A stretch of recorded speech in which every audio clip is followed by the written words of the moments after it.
Good morning বন্ধুরা, আশা করি আপনারা সবাই খুব ভালো আছেন। আপনাদের সকলের সুস্বাস্থ্য কামনা করে আজকের ব্লগ শুরু করছি। এখন আমি বীরনগর থেকে আরংঘাটা রাস্তা ধরে খিসমা ফরেস্টের উদ্দেশ্যে যাচ্ছি।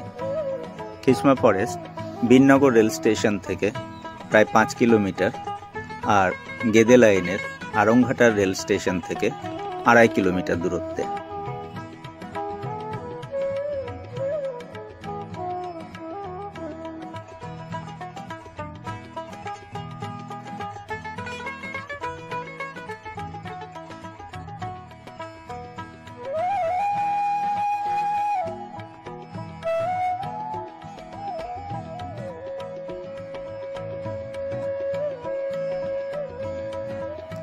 আমার আগের ব্লগে আপনাদেরকে জানিয়েছি বীরনগর শিয়ালদা কৃষ্ণনগর সেকশনের একটা রেল স্টেশন, আর আরংঘাটা শিয়ালদা গেদে সেকশনের একটা রেল স্টেশন।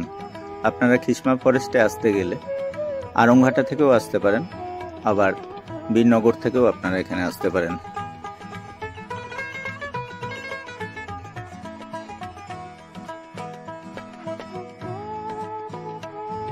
ভিউয়ার্স, আপনারা যদি আরংঘাটা স্টেশন থেকে আসেন তাহলে আরংঘাটা থেকে যে রাস্তাটা যুগল কিশোর সেতু পেরিয়ে বীরনগরের দিকে যাচ্ছে সেই রাস্তার ডান দিকেই পড়বে খিসমা ফরেস্ট।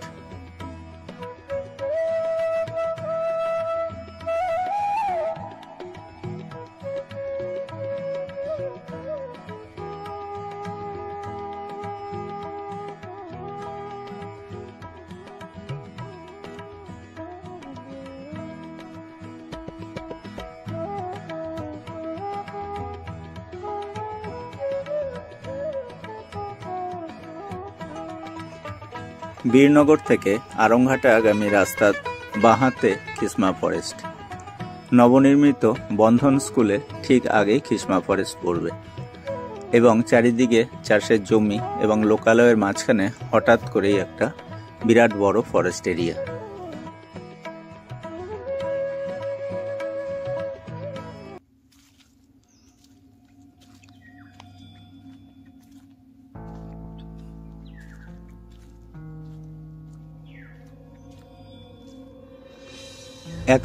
হেক্টর জমির উপরে অবস্থিত এই খিসমা ফরেস্ট। এই খিসমা ফরেস্ট বিভিন্ন ধরনের পাখি এবং প্রজাপতির স্বর্গরাজ্য।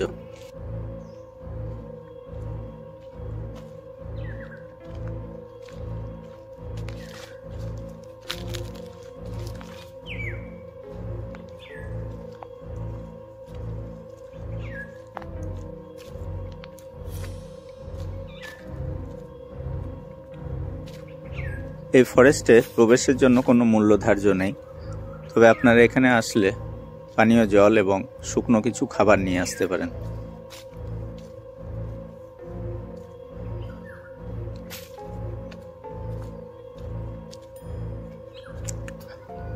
আমি এখানে যখন এসেছিলাম আমি ছাড়া বনের ভিতরে আর কেউ ছিল না, তাই আপনাদেরকে অরিজিনাল যে ব্যাকগ্রাউন্ড সাউন্ড, পাখির আওয়াজ এবং শুকনো পাতার যে আওয়াজ সেটা আপনাদেরকে শোনাতে পারছি।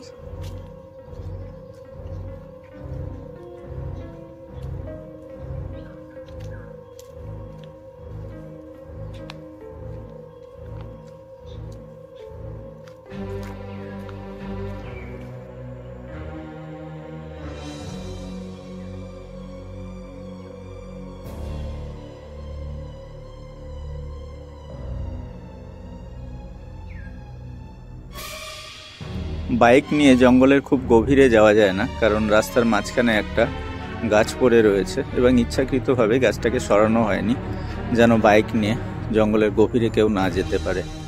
তবে আপনারা বাইক সেখানে রেখে দিব্যি হেঁটে ঘুরে আসতে পারেন। পায়ে হাঁটার রাস্তা আছে, তবে সাবধান, নিচের দিকে তাকিয়ে একটু যাবেন, কারণ এই ফরেস্টেও প্রচুর সাপ রয়েছে।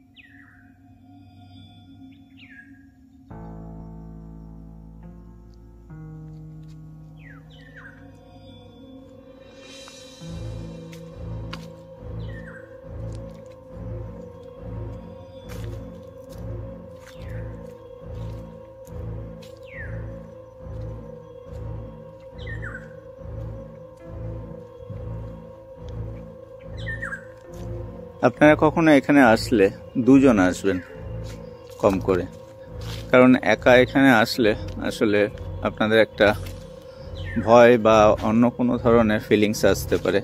সেই কারণে আমি পরামর্শ দেব মিনিমাম 2 জন আসবেন।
যারা শহরের কোলাহল থেকে একটু দূরে কোথাও যেতে চান একদিনের ট্রিপে এবং নির্জনতাকে উপভোগ করতে চান, তারা অবশ্যই আসতে পারেন এই কিসমা ফরেস্টে।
ভিউয়ার্স, এই মুহূর্তে আমি কিসমা ফরেস্ট থেকে বেরিয়ে আরংঘাটা বগুলা রোড ধরে বহিরগাছির উদ্দেশ্যে যাচ্ছি।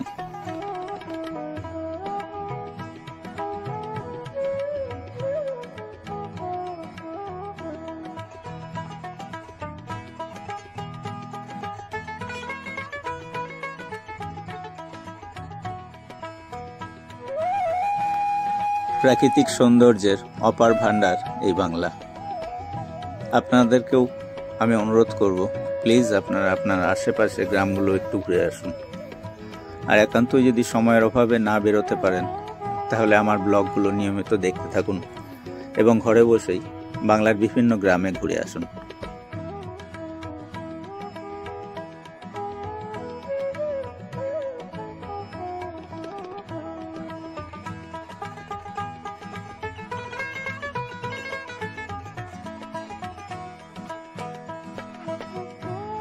ভিউয়ার্স, আমি এভাবে এই গ্রাম বাংলার বিভিন্ন জায়গায় ঘুরে বেড়াই এবং সেখানকার প্রাকৃতিক সৌন্দর্য, প্রাচীন মন্দির, স্থাপত্য, গির্জা, মসজিদ এগুলো আপনাদেরকে দেখানোর চেষ্টা করি। যদি আমার কন্টেন্টগুলো আপনাদের পছন্দ হয়, তাহলে প্লিজ আমার চ্যানেলটাকে সাবস্ক্রাইব করে দেবেন আর লাইক, কমেন্ট এবং শেয়ার করে আমাকে উৎসাহিত করবেন। ধন্যবাদ বন্ধুরা আপনাদের সহযোগিতার জন্য।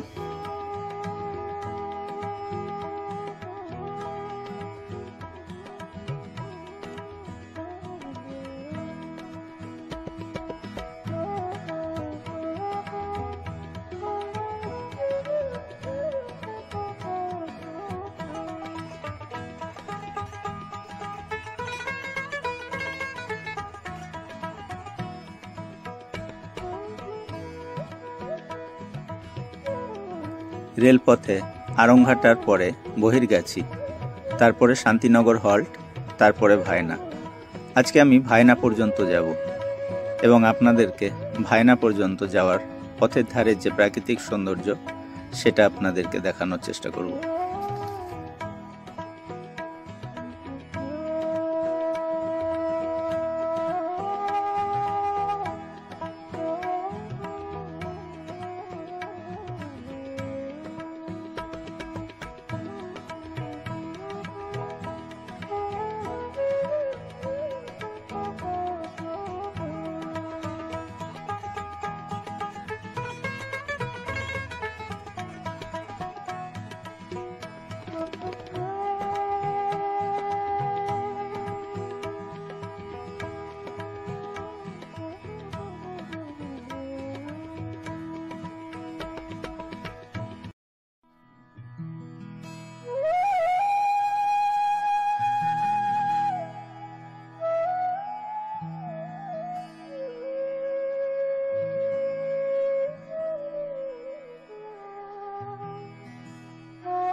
ভিউয়ার্স, পথের ধারে এমন দৃশ্য দেখে কার না দাঁড়াতে ইচ্ছা করবে। এখানে আমি দাঁড়িয়ে একটু দৃশ্য ধারণ করলাম, আর ওই ডান দিকে দেখুন রেলপথ গিয়েছে।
ভিউয়ার্স, স্ক্রিনের ডান দিকে আপনারা এখন দেখতে পাচ্ছেন গেদে লোকাল শিয়ালদা অভিমুখে।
এমন পিচ ঢালা রাস্তা, আর সেই সঙ্গে সঙ্গে রাস্তার দুপাশের এই অপার্থিব দৃশ্য কার না এখানে আসতে ইচ্ছা করবে।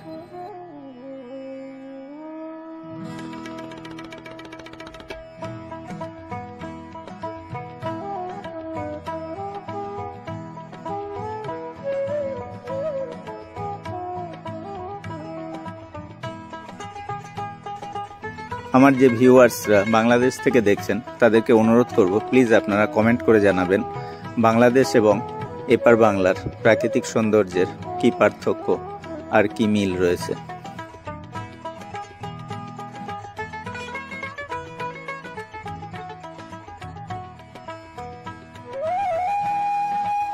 ভিউয়ার্স, আজকের ব্লগটা এখানে শেষ করছি। আবার আপনাদের সঙ্গে দেখা হবে নেক্সট দিন অন্য কোথাও। এতক্ষণ আমার সঙ্গে থাকার জন্য আপনাদের সবাইকে অনেক ধন্যবাদ। নমস্কার।